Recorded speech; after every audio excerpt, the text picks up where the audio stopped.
हाथी मेरा साथी। ये कहानी है घिरन के बच्चे की जिसका नाम मेडो था। मेडो माँ बाप का कहना नहीं मानता था और हमेशा जिद करता था, इसलिए सब उसे जिद्दी मेडो कहते थे।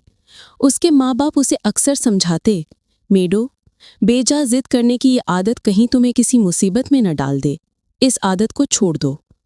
मेडो पर वालिदैन की नसीहत का कोई असर न होता।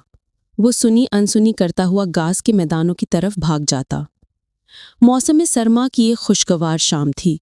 मेडो ने माँ के मुसलसल रोकने के बावजूद जंगल के उस खतरनाक हिस्से की तरफ चला गया जहाँ आम तौर पर जंगली दरिंदे घूमते रहते थे। उस तरफ छोटे पौधे कसरत से थे जिनके नर्म पत्ते मेडो को बहुत पसंद थे। अभी वो इन पत्तों से लुत्फानंदोज हो रहा था कि अचानक बारिश शुरू हो गई।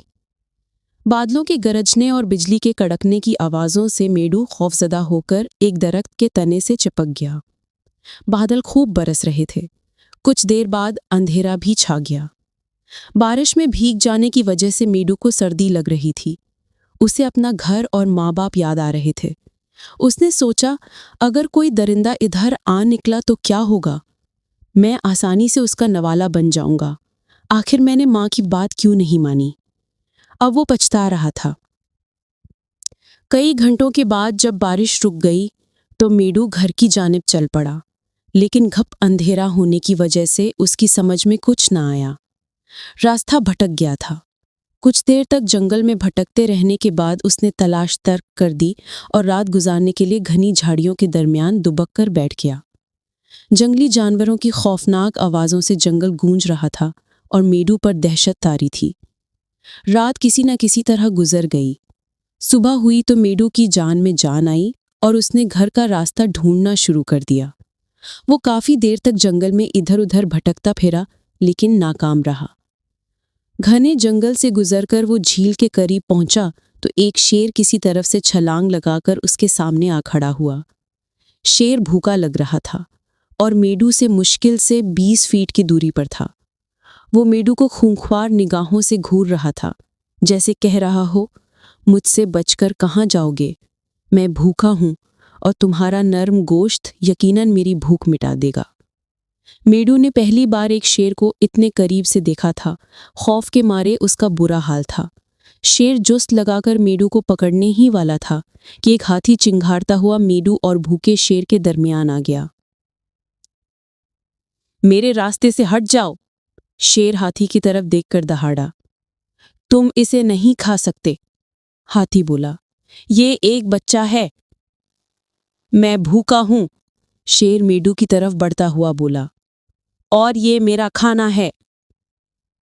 नहीं, तुम इसे नहीं खा सकते, हाथी ने मेडू का बचाव करते हुए गुस्सीली आवाज में अपनी बात दोहराई। ये अभी बहुत छोटा है। शेर गुस्से से दहाड़ता रहा। हाथी भी चिंघाड़ता रहा।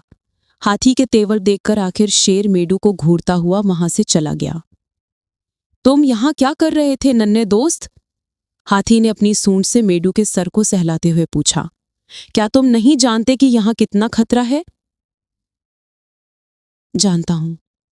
मेडू ने हाथी को पूरी रुदाद सुनाई कि किस तरह उसने अम्मी की बात नहीं मानी, जिद की और यहां आ फंसा। चलो मैं तुम्हारे घर का रास्ता ढूंढने में तुम्हारी मदद करूं, हाथी बोला। इस दौरान हम बहुत सी बातें भी करेंगे। मेडू ने हाथी का शुक्रिया अदा किया और वो दोनों मिलकर रास्ता तलाश करने लगे। सुनो नन्हे दोस्त, हाथी ने मेडू को समझाते हुए कहा, बेजा जिद बुरी चीज है। अगर तुम्हें कोई नुकसान पहुंच जाता तो जानते हो तुम्हारे माँ बाप को कितनी तकलीफ होती। मेडू चुपचाप हाथी की बातें सुन रहा था। वो अफसुर्दा था। उसने हाथी से वादा किया कि वो आइंदा कभी बेकार की जिद नहीं करेगा और माँ बाप का कहना भी मानेगा। चंद घंटों की मुशक्कत के बाद आखिर मेडू ने हाथी की मदद से अपने घर का रास्ता ढूंढ लिया। मेडू के वालिदैन मेडू को पाकर बहुत खुश हुए और उसे हिफाजत से घर पहुंचाने पर मेहरबान हाथी का तहे दिल से शुक्रिया अदा किया।